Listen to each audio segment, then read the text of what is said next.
Sorry, it hasn't been the smoothest start to this module, but hopefully from now on we can do this, and hopefully not through this medium either. What I'm going to do today is just take you through some of the basics of what we'll be looking at over the next few weeks. But as usual, I'm going to start by showing you the scheme of work. So we start off this week with a basic introduction to brands and brand management, which is just a very brief overview. And this is a quick 20-minute session. I was going to do more, but obviously you're not here, so there's not much point in doing that. Next week we move on to doing more of the nitty-gritty within the module. As you know, kind of the first week session is with me is really just kind of an overview and an introduction of what we'll be studying over the next few weeks, and then we get down into it in the second week. There's some really good stuff in this module. We haven't lost any time. It doesn't start until teaching week 2 this module anyway.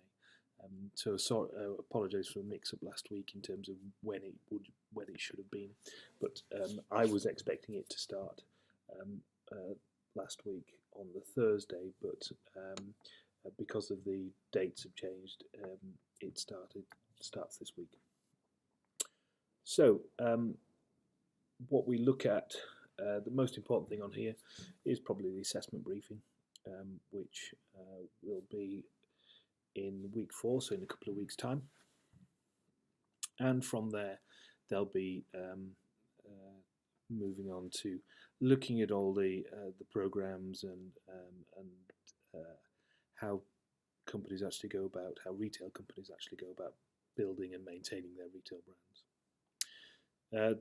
The week of it's the week beginning the 29th of February. There is no session, that is the self-directed study week. I will be setting work. You'll see there's an exercise here. What I'll be doing is making sure that covers work to be done for both of them. There'll be some about monitoring and effectiveness within it, and building actually brand architecture and strategies for retail.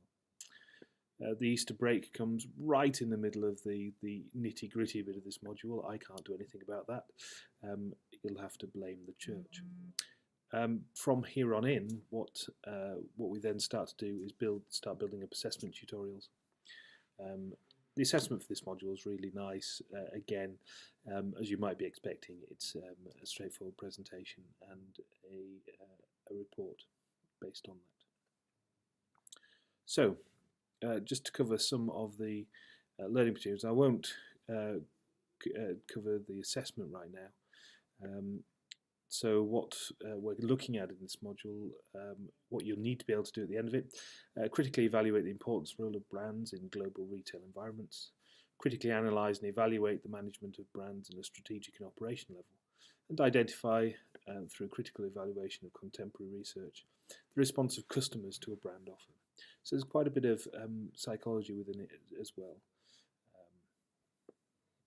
The other learning outcome is to be able to think strategically and innovatively to develop and launch a new branded product or line from either existing company or a brand or completely new business brand.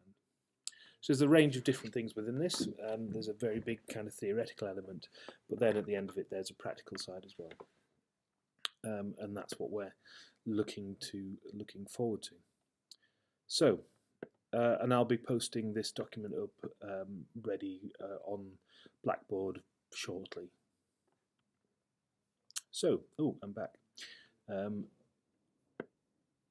If I go to here, hopefully, we can then move on to the session for today. And hopefully you can see these and see these well. So what are we going to cover today? We're looking at defining a brand and stating how a brand differs from a product and explaining what brand equity is. We're looking to summarise why brands are important. Explaining how brand applies to virtually everything. and describing the main branding challenges and opportunities, and identify the steps in strategic brand and management process. So as you can see, it's very much a panacea within the module itself, and really covers lots of different things that we'll be looking at. So I suppose we should start right at the beginning and start looking at a brand in terms of a name, a term, a sign, a symbol or design, or combination of them intended to identify the goods and services of one seller or group of sellers. It enables companies to differentiate goods and services from those of competitors. And it creates a certain amount of awareness, reputation and prominence and so on in the marketplace. So what we'll have a look at is the difference between brand elements and brand versus products. So brand elements are really what you'd expect. They are different components that identify and differentiates a brand. This can be everything from colours right through to sounds, but we mostly recognise things in terms of logos, names, some kind of symbol, package design, or something like that. And it can be based on people, places, things, and abstract images as well. There's nothing to say that it has to be something that's entirely recognisable. So what do we think about when we're talking about brand versus product? Well, a product can be, a physical good, a cereal, tennis racket, a car. But it can also be a service, a retail outlet, or a person in themselves. It can also be a simple place or a city, country. It can even be a political idea or a social cause.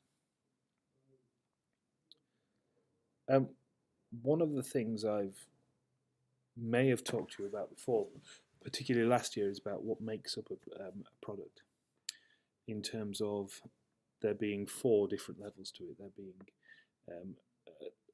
a core to the product, and that being the part of the product which meets the essential benefits of what we're looking to satisfy. So if we take, for example, I don't know, soft drink, and what we are satisfying is thirst, or caffeine craving, or sugar craving, but we'll say thirst.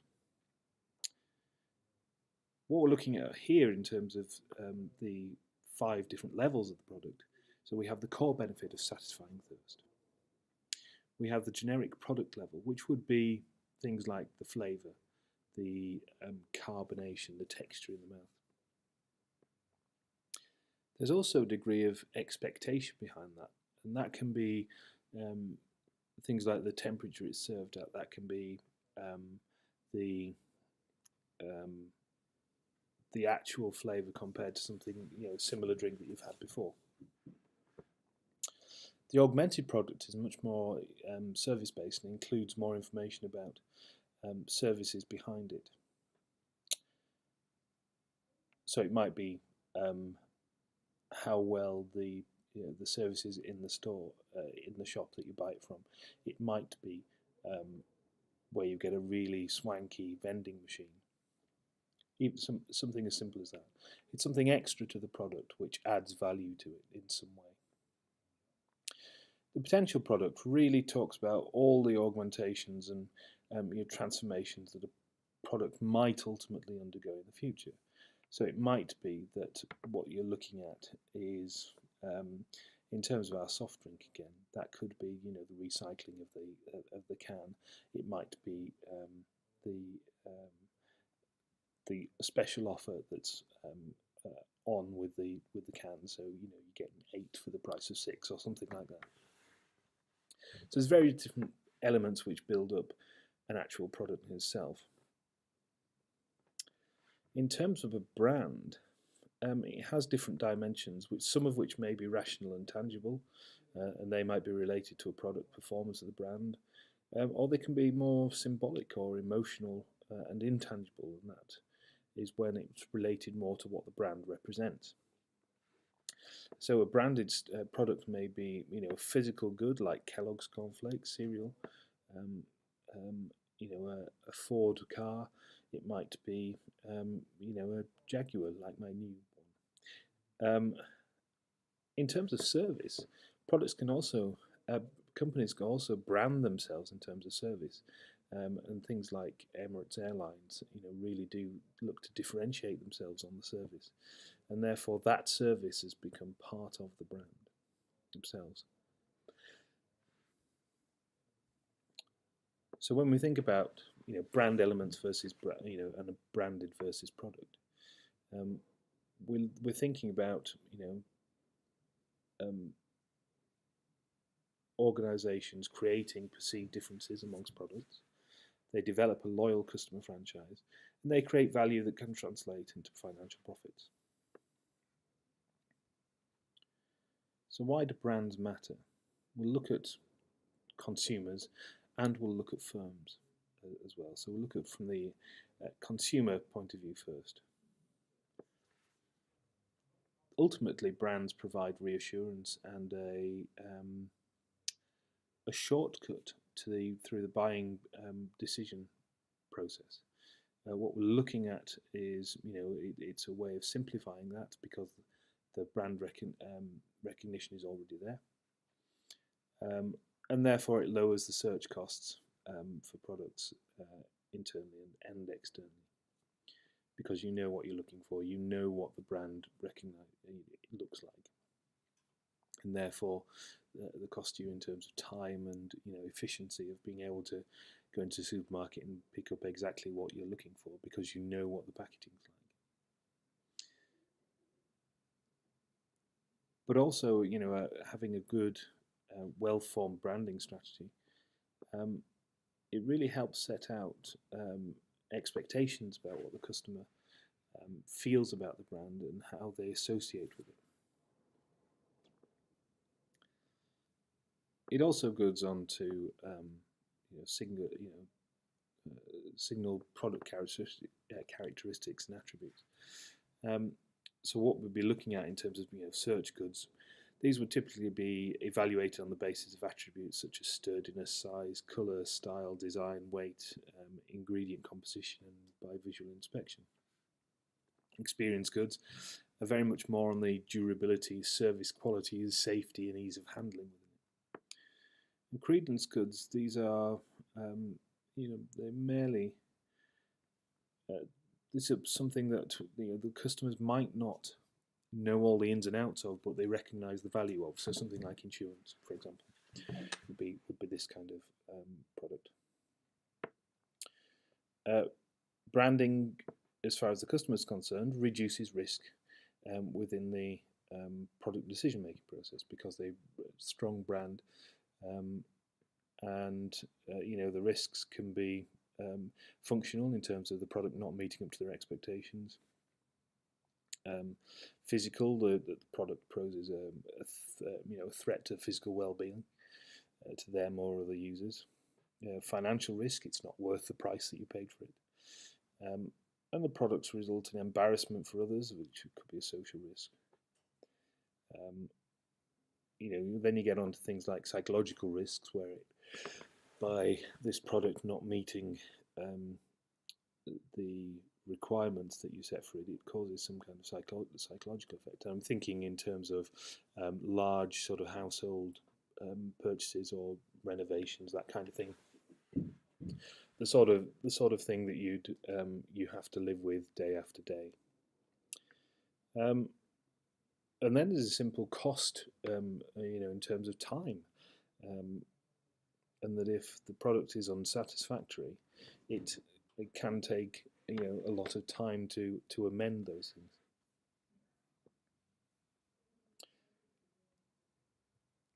So let's think about firms and what the benefits are to firms. It is a great way of a firm organising themselves. They're organising themselves by brand as opposed to by function. So if you imagine a company like Procter & Gamble that has hundreds of brands, they don't have somebody that looks after the chemistry of all their products, they have it split up by brands. So in terms of, it can help the handling and tracing within it. And the similar kind of thing is true about all the different elements within an organization. It goes without saying that a good, strong brand is very good for securing competitive advantage within the sector.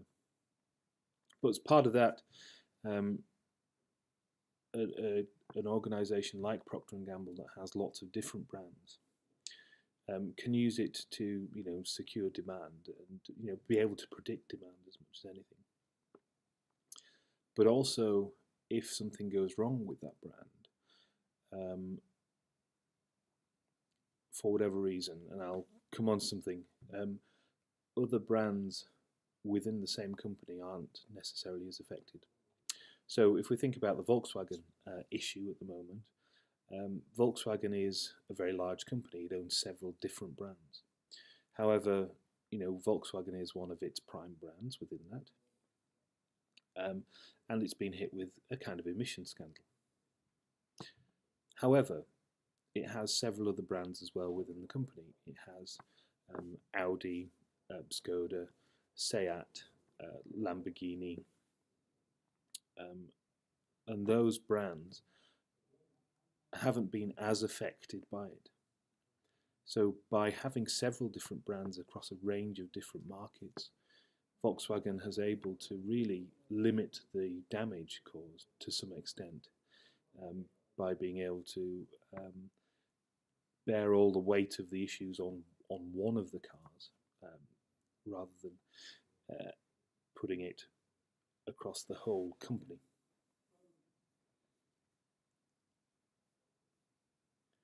So, what roles do brands play? They enable, just summary really, they enable the identification of source of product, assessment of risk and responsibility within that. And for manufacturers, it's about handling, tracing, way of managing their organisation, and be able to ensure more predictability, but also mitigate risk as well. So can anything be branded? We'll look at physical goods and we'll look at services. So physical goods, we might be looking at business-to-business brands. Yeah, does it work for those? Well, if we imagine JCB. JCB doesn't sell to regular customers, it sells to other businesses. It's a fairly strong brand, it's fair to say.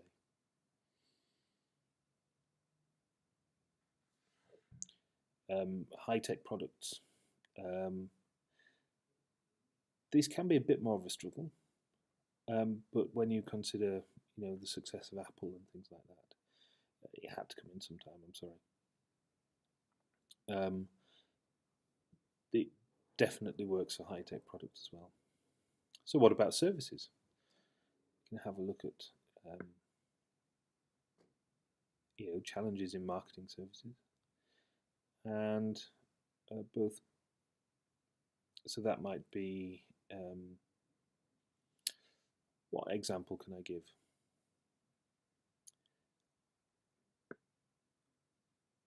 There is a challenge to marketing services in terms of a product being less tangible and the variability in quality within it. And it can depend on the person providing them.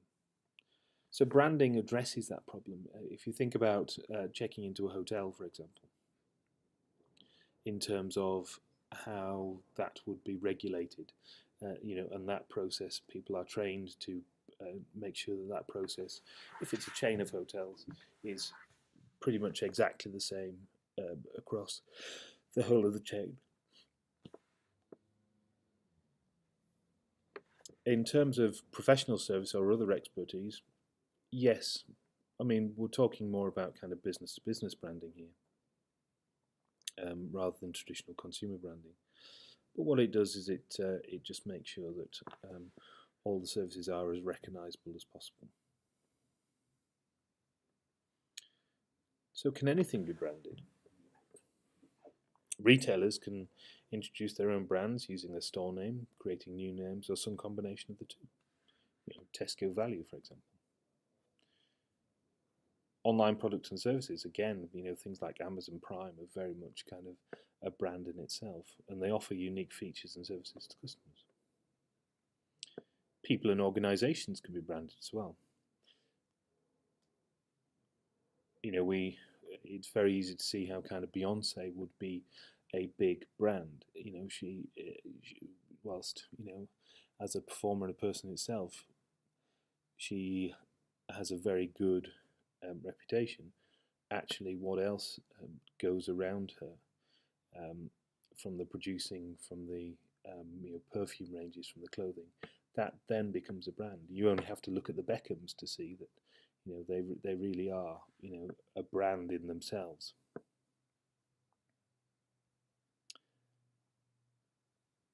So we can talk about branding in terms of sport, arts, entertainment. Teams like Manchester United have huge brand collateral, and it can help breach and go across geographical boundaries as well. And obviously ideas and causes, so charities and things like that, some of which have very strong brands in themselves.